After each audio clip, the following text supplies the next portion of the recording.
ಒಂದು ಎರಡು ಒಂದು ಎರಡು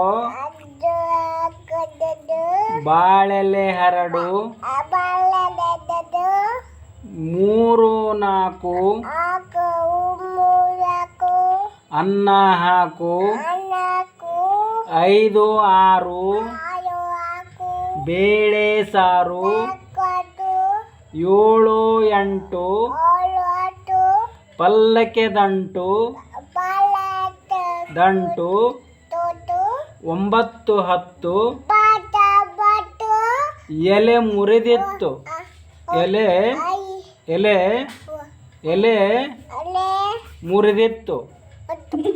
ಒಂಬತ್ತರಿಂದ